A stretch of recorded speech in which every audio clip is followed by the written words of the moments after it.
poder trabalhar com a sentença, a tua ferramenta de qualquer sentença, no discurso, é o verbo. Você tem que conhecer o verbo primeiro.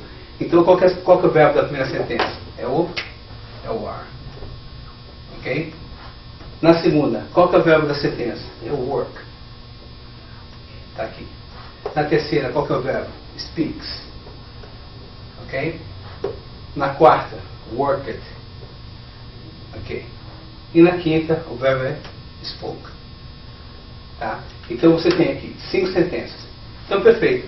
Você tem 5 sentenças. Agora vamos analisar como é que eu quero fazer uma interrogativa. Tá? Então, como é que eu trabalho essa sentença? Eu tenho que saber qual que é o verbo dela. Então, como foi dito anteriormente, a primeira sentença, nós trabalhamos com o quê? Que é o verbo to be. Então, eu quero interrogar essa sentença. O que eu digo? O que eu vou fazer? Então, eu vou simplesmente mudar. Então, eu tenho aqui uma sentença interrogativa. Are you busy? Tá? Essa é uma sentença interrogativa. Agora, nós vamos aqui para a segunda sentença. O que ela diz? They work every day. Tá? Work é verbo to be? Não, não é verbo to be.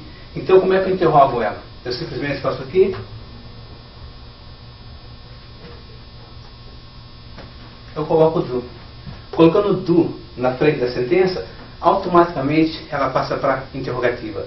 Na realidade, esse do aqui não tem nem tradução. É só para você saber que ela é uma interrogativa. Você não precisa de entonação. Você simplesmente coloca o do na frente, você vai ter uma interrogativa. Então é assim que funciona.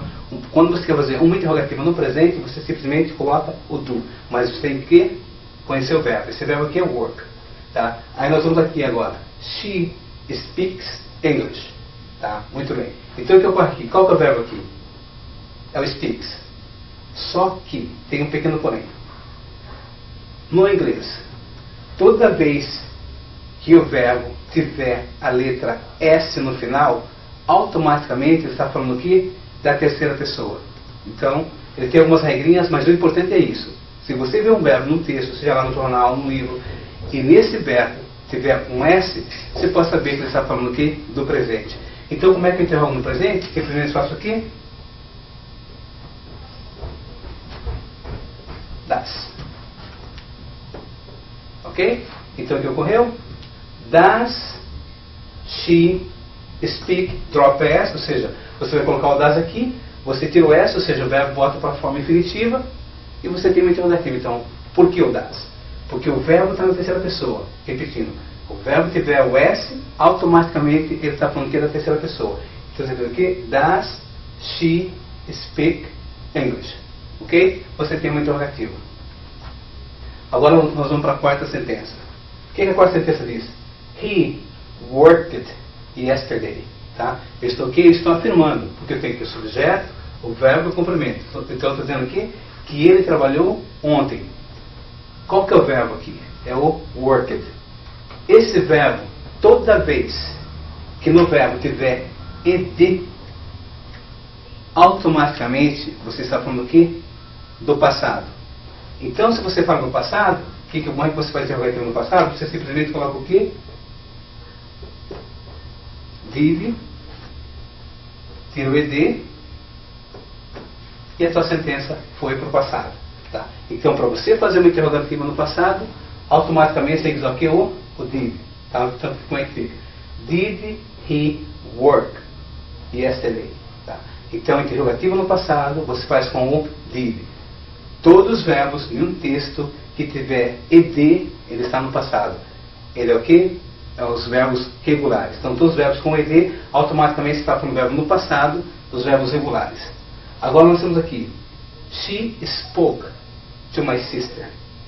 Então, qual que é o verbo aqui? É o spoke. Tá? Mas ele está no passado. Mas ele não tem ed. Por que não tem ed? Porque ele é um verbo irregular. Tá? Verbo irregular, ele não tem essa regrinha do ed.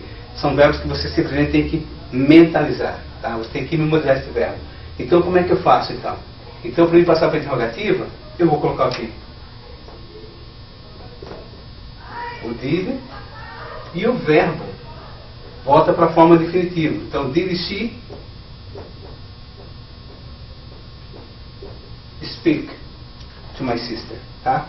Então, ou seja, Para você fazer uma interrogativa no passado, você vai usar sempre o quê? O did.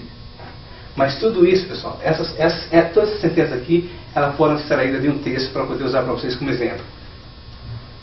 Mas na medida que vocês forem fazendo o curso, vocês têm que entender, isso aqui são sentenças básicas, tá? E todas que eu coloquei para vocês é porque nenhuma delas tem nenhum outro auxiliar antes, tá? Então são sentenças simples, que ela tem aqui o subjeto, o verbo e o complemento. Isso é para você poder trabalhar com a tua sentença, tá? Quando a sentença ela tem outros tipos de auxiliares, ela já tem uma mudança, ela já diferencia, tá? Não é isso que nós vamos ver aqui agora. Aqui é só para que vocês possam entender exatamente como é que você trabalha com os verbos nesse tempo. Do presente, com to be, o não to be, no caso do, o das, e estiver no passado. Então é dessa forma. Então na medida que você vai conhecendo os verbos, quanto mais verbos você tem, mais inglês você pode estar falando. Então é dessa forma que funciona. Então se eu digo para você aqui, are you busy? Como é que eu confirmo? Yes. Eu vou responder afirmativo. Yes, I am. Ou no.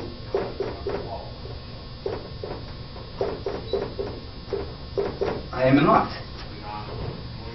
Do they work every day?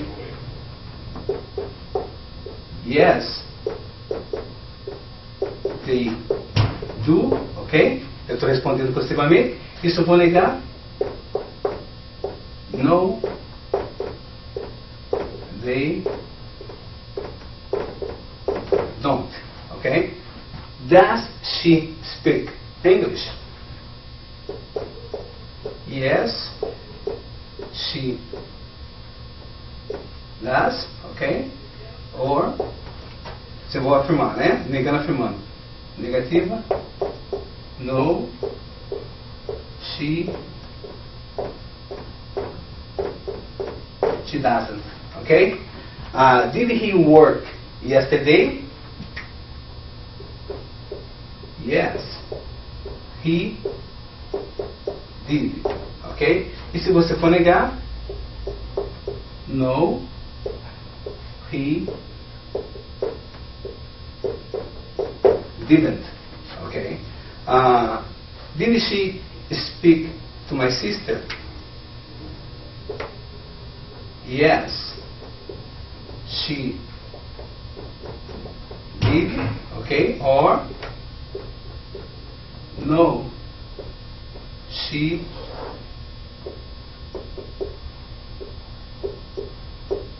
didn't. Ok? Bom, pessoal, então o que ocorre é o seguinte.